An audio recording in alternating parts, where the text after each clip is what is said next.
Assalamualaikum warahmatullahi wabarakatuh. Perkenalkan, nama saya Sofira Kolbi dari kelas 4D Humas. Saya kali ini akan membahas tentang hubungan harmonis menciptakan hubungan industrial yang baik. Sebelumnya kita harus cari tahu dulu nih, hubungan industrial itu apa sih? Hubungan industrial adalah suatu sistem hubungan yang berbentuk antara para pelaku dalam proses produksi barang dan atau jasa yang terdiri dari unsur pengusaha, pekerja atau buruh, dan pemerintah yang didasarkan pada nilai-nilai Pancasila dan Undang-Undang Dasar 1945. Hubungan industrial dibutuhkan untuk menciptakan iklim yang kondusif terhadap dunia usaha dalam pembangunan perekonomian nasional yang secara luas. Tujuan dari hubungan industrial itu apa? Tujuannya adalah untuk terciptanya ketenaga kerjaan dan berusaha serta meningkatkan produktivitas dan kesejahteraan bagi semua pihak.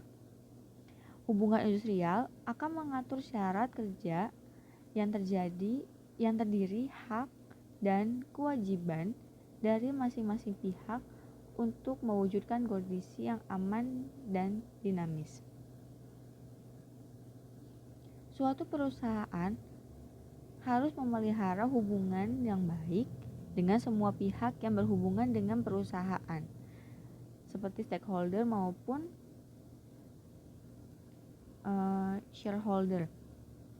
Hubungan yang baik antara perusahaan dengan karyawan akan meningkatkan produktivitas perusahaan dan taraf kesejahteraan masyarakat yang dicetuskan oleh Sudrajat A pada tahun 2016. Dalam hal ini, sudah menjadi suatu keharusan bagi perusahaan untuk memperhatikan karyawannya dengan cara meningkatkan kesejahteraan.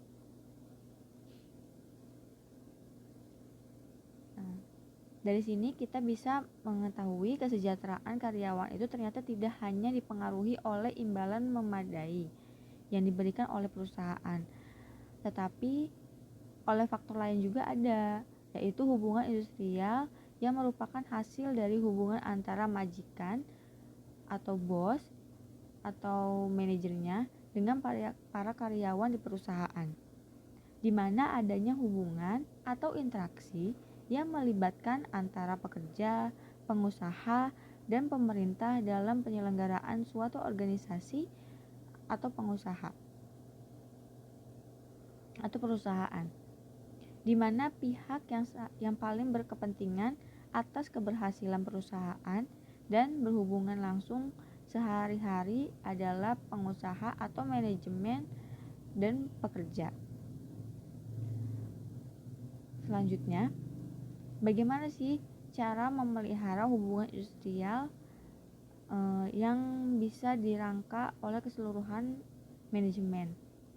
Nah, pemeliharaan hubungan industrial itu dalam rangka keseluruhan seluruh manajemen, proses manajemen, sumber daya manusia berkisar pada pemikiran bahwa hubungan yang serasi dan harmonis antara majikan dan pekerja yang terdapat dalam organisasi usaha itu mutlak harus ditumbuhkan dan dipelihara bagi kepentingan semua orang pada organisasi usaha bersangkutan.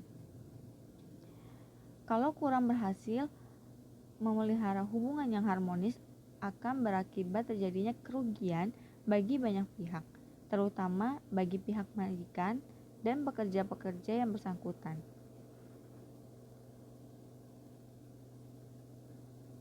Pemeliharaan menurut Hasibuan pada tahun 2000 adalah usaha mempertahankan atau meningkatkan kondisi fisik, mental, sikap karyawan agar mereka tetap loyal dan bekerja produktif untuk menunjang tercapainya tujuan perusahaan.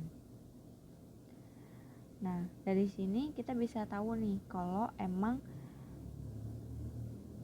hubungan industrial itu harus ada pekerja, pengusaha, pekerja, dan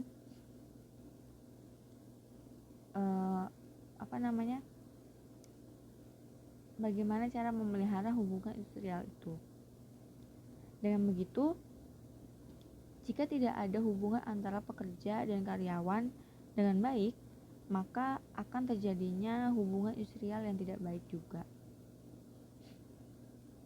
Nah, selanjutnya, dalam hubungan industrial terdapat dua asas, yaitu equality before the law, yaitu bahwa setiap orang mempunyai kedudukan yang sama di depan hukum, yang berarti walaupun secara kedudukan pengusaha atau pemberi kerja itu lebih tinggi dari pekerja atau penerima, tapi secara hukum kedudukannya adalah sama.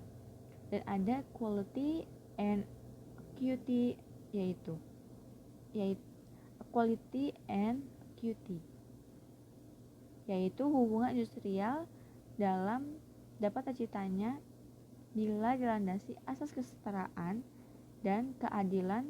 Kesetaraan di sini berarti kedudukan yang setara antara pengusaha dan pekerja yang diwakili oleh serikat pekerjanya, dan keadilan dalam hal pengaturan dan pelaksanaan hak dan kewajiban.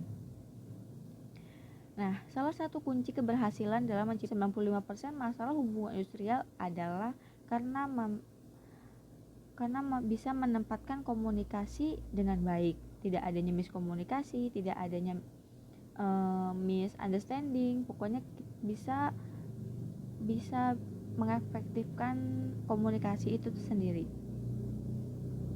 Karena baik pengusaha ataupun serikat pekerja dapat mengetahui dinamika denyut nadi keadaan perusahaan sehingga dapat menjelaskan kondisi real perusahaannya.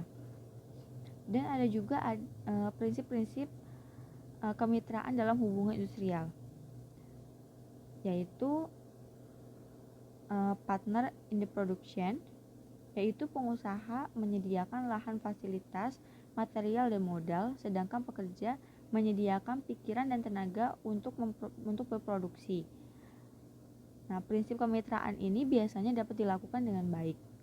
Yang kedua ada partner in responsibility, yaitu pengusaha maupun pekerja memiliki tanggung jawab untuk merealisasikan tujuan bersama, seperti pengusaha atau perusahaan yang tumbuh dan berkembang serta meningkatkan kesejahteraan bagi pekerja dan keluarganya.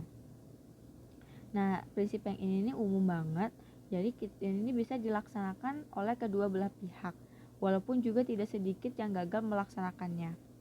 Nah, yang ketiga adalah partner in benefit, adalah kedua belah pihak berhasil melakukan kemitraan baik dalam produksi maupun tanggung jawab sehingga tercapainya tujuan. Maka partnershipnya berikutnya adalah bagi hasil benefit atau keuntungan yang telah dicapai secara adil. Nah, dari sini kita bisa mengetahui bagaimana cara menjalin komunikasi yang baik dan bisa membagi prinsip kemitraan antara pengusaha dan pekerja. Nah, di sini juga hubungan industrial juga mempunyai fungsi dan perannya tersendiri untuk menetapkan kebijakan, memberikan pelayanan, melakukan pengawasan atau penindakan terhadap pelanggaran undang-undang. Pengusaha pun mempunyai fungsi dan peran dalam berbisnis untuk menciptakan kemitraan, mengembangkan usaha, memperluas lapangan kerja, dan memberi kesejahteraan terbuka untuk karyawan. Keadilan dan demokratis di dunia pengusaha yang ideal, sang pemilik perusahaan akan berusaha untuk menjaga hubungan industrial yang harmonis untuk meningkatkan keefektivitasan dalam bekerja. Selanjutnya, dalam penerapan di dunia kerja, hubungan industrial mendorong terciptanya ketenagakerjaan, berusaha dan bekerja, peningkatan produksi dan produktivitas kerja serta keterampilan tenaga kerja.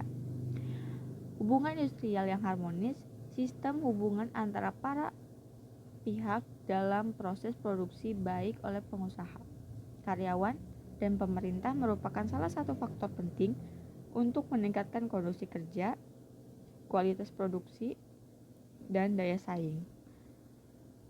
Sedangkan untuk karyawan, hal ini merupakan syarat terpenting untuk meningkatkan kontribusi mereka dalam proses produksi dan mencapai kualitas kehidupan kerja yang lebih baik.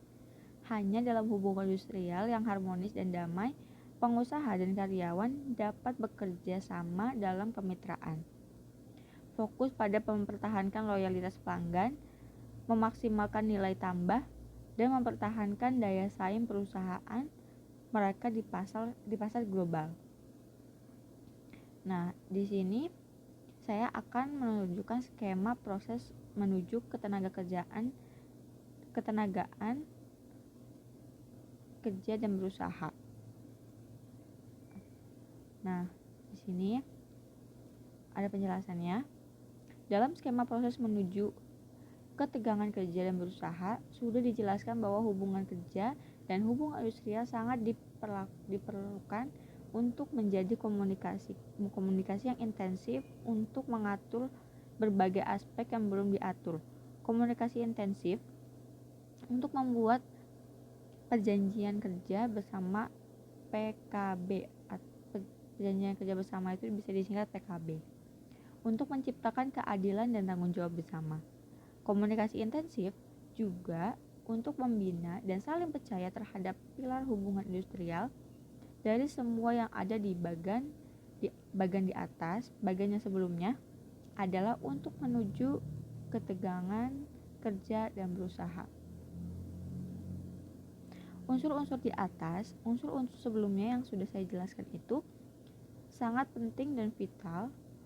Tidak adanya salah satu dari mereka untuk berpotensi mengakibatkan resiko industri, kerusuhan buruh, perselisihan, dan konflik. Untuk meningkatkan kinerja organisasi produktivitas perusahaan, manajemen harus menunjukkan komitmen untuk meningkatkan kinerja manajemen hubungan industrial, karena di kedua perusahaan, baik perusahaan dan proyek, tingkat dengan mengembangkan rencana pengelolaan hubungan industrial dan menempatkan elemen di atas dalam praktek. Mungkin cukup sekian dari saya, kurang lebihnya mohon maaf. Wassalamualaikum warahmatullahi wabarakatuh.